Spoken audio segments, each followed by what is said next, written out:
காளிகாயே வித்மஹே மசானவாசின்யே தீமஹி தன்னோ கோர பிரச்சோதயாத்.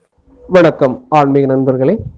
மலையாள மாந்திரிக முறையில நாம என்ன பார்க்க போறோம்னா, அதிசக்தி வார்ந்த வசிய சக்தி உள்ள காமதாயினி மந்திரம் தான் நம்ம பார்க்க போறோம்.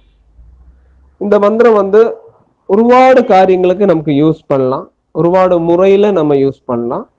அதுக்கான விளக்கம் தான் நாம இந்த வீடியோ பதிவில் பார்க்க போறோம். அதுக்கு முன்னாடி இந்த சேனலை சப்ஸ்கிரைப் பண்ணாதவங்க தயவு செய்து சப்ஸ்கிரைப் பண்ணுங்க. உங்களுக்கு பிடித்திருந்தா லைக் பண்ணுங்க, ஷேர் பண்ணுங்க. நம்மளோட வீடியோ உங்களை முதல்ல சேர்றதுக்கு கீழே காண்ற பெல் பட்டனை நீங்க பிரஸ் பண்ணுங்க. இந்த காமதாயினி மந்திரம் வசிய மந்திரம் தான். ஆனா இது வசியம்னு சொன்னா சர்வ வசியம், லோக வசியம், அந்த மாதிரி எல்லாம் நம்ம இந்த மந்திரத்தை யூஸ் பண்ணி வரலாம். லவ் ப்ராப்ளத்துக்கும் நம்ம இந்த மந்திரம் யூஸ் பண்ணி வந்துக்கலாம். அதே மாதிரி முக வசியத்துக்கும் நம்ம இந்த மந்திரம் யூஸ் பண்ணி வந்துக்கலாம். இது பார்வதி தேவியோட ஒரு மந்திரம் தான். துர்கா சங்கல்பத்துல தான் இது நம்ம எடுக்கிறோம். அப்ப இந்த மந்திரத்துல துர்கா பீஜாட்சரமும் துர்கா மந்திரமும் வர்றதுனால நமக்கு எதிரிகள் தொல்லையும் இருக்காது. ஒரு ப்ரொடெக்ஷன், ஒரு கவஜம்னு சொல்லலாம். நமக்கு ஒரு கவஜ மந்திரம் கூட இந்த மந்திரத்தை நம்ம யூஸ் பண்ணலாம். இப்போ வசிய தன்மை உள்ள ஒரு கவஜ மந்திரம்னு கூட நமக்கு சொல்லலாம். இப்ப இந்த மந்திரத்தை நம்ம ஜெபம் பண்ணி வர்றதுனால சர்வ ஐஸ்வர்யம் உண்டாகும்.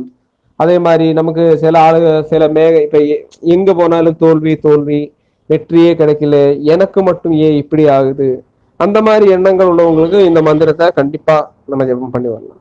இந்த மந்திரம் நீங்க முறையா 41 நாள் ஜெபம் பண்ணி வந்தீங்கன்னா உங்களுக்கு சரிக்க உங்களுடைய முகத்தில் ஒரு வசிய தன்மை, அதாவது நம்ம பேசுறது எல்லாமே ஒரு வசியமா இருக்கும். கண்டிப்பா இந்த மந்திரம் நம்ம பண்ணலாம். இதுல ஒரு தடையும் கிடையாது. ஆண் பெண் யாருக்கு வேணாலும் இந்த மந்திரம் ஜெபம் பண்ணி வரலாம், தப்பே கிடையாது.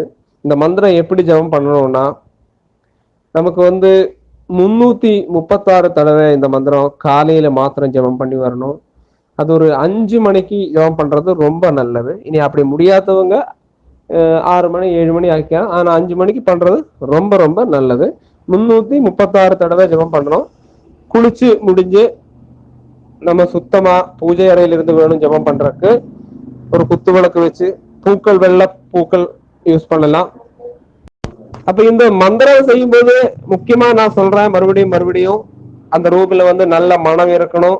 வாசனா விபூதி, வாசனா திரவியங்கள், அதே மாதிரி வாசனையுள்ள ஊதுபத்தி, கற்பூரம், பன்னீர், அந்த மாதிரி காரியங்கள் நம்ம யூஸ் பண்ணணும். அதே மாதிரி வாசனா புஷ்பங்கள், நல்ல ரோஸு, முல்லை, செம்பகம், இதை மாதிரி எல்லாம் நம்ம யூஸ் பண்ணிக்கலாம். படையல் எல்லாம் தேவையே கிடையாது. படையல் வைக்கிறவங்களுக்கு வெள்ளை பாயசம் வச்சுக்கலாம். அது உங்களுடைய கழுவுக்கு அனுசரிச்சு நீங்க பண்ணிக்கலாம், இல்லை தப்பு கிடையாது.